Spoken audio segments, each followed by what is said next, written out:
Hello friends. तो आज हम देखेंगे differential diagnosis of anaemia on the basis of RBC indices. मतलब कि सीबीसी के अंदर जो आरबीसी की मॉर्फोलॉजी से रिलेटेड जो भी आरबीसी इंडिसेस का आता है पूरा पिक्चर, वो देखकर हम कैसे डिसाइड करेंगे कि इसको किस टाइप का एनीमिया है ना। तो जैसे कि आरबीसी इंडिसेस में एमसीवी होता है, एमसीएच होता है, एमसीएचसी होता है, पीसीवी होता है ना। तो ये सब देखकर हमें पता लगाना होता है कि किस टाइप का एनीमिया है। ठीक है। और इसमें देखो पर्टिकुलर सभी इंडिसेस की आपको एटलीस्ट पता होना चाहिए कि इसका मतलब क्या होता है। जैसे एमसीवी होता है तो मीन कॉर्पस्कुलर वॉल्यूम, यानी कि एक आरबीसी की साइज़, एवरेज साइज़ कितनी है, उसका मतलब ये होता है। ठीक है। तो ये जब बढ़ जाते हैं तब इसको हम मैक्रोसाइट बोलते हैं, ये कम हो जाते हैं तो इसको माइक्रोसाइट बोलते हैं। और कुछ एक कंडीशन एनीमिया में ऐसी भी होती है कि उसमें आरबीसी की साइज़ नॉर्मल ही रहती है, फिर भी हीमोग्लोबिन का कॉन्सेंट्रेशन कम होता है। ठीक है। तो ऐसे 3 टाइप के एनीमिया होते हैं on the basis of RBC indices, that is normocytic hypochromic, यानी कि उसमें साइज़ उसकी नॉर्मल होगी आरबीसी की और हीमोग्लोबिन कम होगा। क्रोमिक का मतलब होता है हीमोग्लोबिन, हाइपो मतलब हीमोग्लोबिन कम होना। देन माइक्रोसाइटिक हाइपोक्रोमिक, तो इसमें भी आरबीसी की साइज़ कम होगी। हाइपोक्रोमिक तो तीनों में ही रहने वाला है, क्योंकि हम एनीमिया के बारे में पढ़ रहे हैं, तो हीमोग्लोबिन तो तीनों में ही कम हो रहा है। किसी में सेल की साइज़ नॉर्मल रह रही है, किसी में कम होती है और किसी में बढ़ जाती है। तो ये बातें हमको पता होनी चाहिए। तो उसके लिए हमको एमसीवी की नॉर्मल रेंज पता होनी चाहिए। एमसीवी की जो नॉर्मल रेंज होती है वो 80 to 100 फेम्टोलीटर होती है, ये हमें याद रखना है। ठीक है। फिर एमसीएच का मतलब होता है एक हीमोग्लोबिन के एक आरबीसी के अंदर हीमोग्लोबिन का कॉन्सेंट्रेशन कितना है। ठीक है। और एमसीएचसी का मतलब होता है कि पूरे पर्टिकुलर अमाउंट ऑफ ब्लड में, यानी कि जब वो हीमोग्लोबिन का कॉन्सेंट्रेशन आरबीसी के अंदर हम परसेंटेज में निकालते हैं तो उसको हम एमसीएचसी बोलते हैं, है ना। तो अब हम एक के बाद एक देखते हैं। जैसे कि कोई पेशेंट हमारे पास आता है, उसको हीमोग्लोबिन कम है, तो हम आगे की ट्रीटमेंट उसे कैसे करेंगे। तो उसके लिए जब हम सीबीसी का रिपोर्ट देखते हैं तो उसमें हमें सबसे पहले आरबीसी पेरिफेरल स्मेयर आता है, वो देखना है। तो उसमें देखना है कि किस तरह से लिखा है, और एक चीज़ देखनी है जो आरबीसी की इंडिसेस होती है, एमसीवी, एमसी, तो उस पर से आपको ये सब पता चलेगा। तो जैसे कि कोई पेशेंट आता है, उसको हीमोग्लोबिन कम है और उसका आरबीसी स्मेयर में देखोगे तो नॉर्मोसाइटिक बता रहा है, मतलब आरबीसी की साइज़ नॉर्मल है। एमसीवी देखोगे तो वो भी नॉर्मल होगी। तो इस कंडीशन में फिर आपको सोचना पड़ेगा कि यहाँ पे कौन कौन सी पॉसिबिलिटी हो सकती है कि जिसमें हीमोग्लोबिन कम होता है लेकिन साइज़ नॉर्मल रहती है। तो ऐसी कंडीशन है, क्रोनिक डिसीज़ के चलते ऐसा हो सकता है। वो डिसीज़ हार्ट, किडनी या लीवर का हो सकता है। देन क्रोनिक ब्लीडिंग की वजह से भी ऐसा हो सकता है, जीआईटी की bleeding. Then heavy menstrual bleeding, COPD, blood loss, haemolysis. ठीक है। ये हीमोलाइसिस यहाँ पे, क्योंकि हीमोलाइसिस जो होता है वो 3 तरीके से होता है। एक तो कभी कभी वो पैथोलॉजिकल कंडीशन के चलते, कोई बीमारी के चलते जो हीमोलाइसिस होता है, जैसे कि मलेरिया में आरबीसी ब्रेकडाउन होते हैं, डेंगू में भी मिलता है।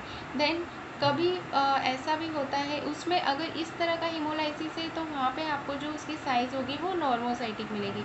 लेकिन कुछ दूसरा जो हीमोलाइटिक एनीमिया होता है उसमें माइक्रोसाइटिक आरबीसी, मतलब कि आरबीसी की साइज़ कम होती है। तो 2 तरह के हीमोलाइसिस होते हैं। एक हीमोलाइसिस में जो आरबीसी की साइज़ नॉर्मल होती है वो होता है पैथोलॉजिकल एनीमिया, और दूसरा हीमोलाइटिक एनीमिया होता है जिसमें आरबी की साइज़ कम हो जाती है, वो होता है ऑटो इम्यून या जेनेटिक जो हीमोलाइटिक एनीमिया होता है वो। तो आपको जब भी ऐसा पिक्चर आता है कि कोई पेशेंट में हीमोग्लोबिन कम आ रहा है और एमसीवी की और वैल्यू नॉर्मल है, यानी कि उसकी साइज़ नॉर्मोसाइटिक है, तो आपको सोचना है कि वो शायद क्रोनिक कंडीशन हो सकती है, या तो वो हीमोलाइसिस की कंडीशन होती है, या blood loss, acute blood loss हुआ हो कोई इंजरी के चलते, एक्सीडेंट के चलते। तो एक्सीडेंट के चलते जब ब्लड लॉस होता है, हाइपोवोलेमिया होता है, तो वहाँ पे ज़रूरी नहीं है कि आरबीसी की साइज़ कम हो। ठीक है। तो ये 3 कंडीशन हमें सोचनी है, chronic disease, haemolysis and blood loss. ठीक है, ये सोचना है हमें। तो देखते हैं जैसे कि एक नॉर्मोसाइटिक या हाइपोक्रोमिक एनीमिया की बात करूँ तो उसमें आपको हीमोग्लोबिन की वैल्यू नॉर्मल मिलेगी, एमसीवी नॉर्मल मिलेगा क्योंकि नॉर्मोसाइटिक है, पेरिफेरल स्मेयर में आपको नॉर्मोसाइटिक मिलेगा। तो आपने ये 3 कंडीशन सोचनी है, या तो वो क्रोनिक डिसीज़ के चलते होगा, या हीमोलाइसिस के चलते होगा, या ब्लड लॉस के। और इसमें जो हीमोलाइसिस होगा वो कोई पैथोलॉजी के चलते होगा। अगर वो हीमोलाइसिस ऑटो इम्यून या कोई जेनेटिक होता तो उसमें उसकी साइज़ कम होती। ठीक है, फिर हम रेटिकुलोसाइट आगे इसको ये तीनों को डिफ्रेंशिएट करने के लिए हम आगे रेटिकुलोसाइट काउंट करवाएंगे टेस्ट। ये भी एक टेस्ट है। तो रेटिकुलोसाइट काउंट करवाते हैं। रेटिकुलोसाइट काउंट क्या होता है कि जो रेटिकुलोसाइट किसको बोलते हैं कि जो इमैच्योर आरबीसी होते हैं वो कब बढ़ते हैं, जब आरबीसी का डिस्ट्रक्शन ज़्यादा होता है या ब्लड लॉस एकदम से हो जाता है तब वो बढ़ते हैं।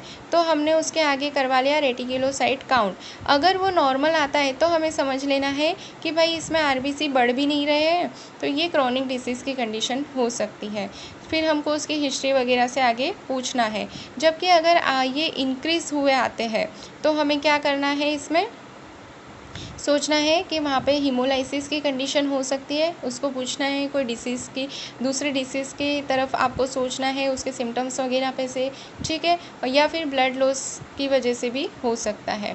दूसरी कंडीशन आती है माइक्रोसाइटिक हाइपोक्रोमिक, यानी कि जिसमें जो एमसीवी कम हो जाता है, मीन कॉर्पस्कुलर वॉल्यूम, यानी कि आरबीसी की जो साइज़ होती है वो आरबीसी की जो साइज़ होती है वो कम हो जाती है, हीमोग्लोबिन कम हो जाता है। और पेरिफेरल स्मेयर में देखोगे तो आपको माइक्रोसाइटोसिस आपको वहाँ पे मिलेगा।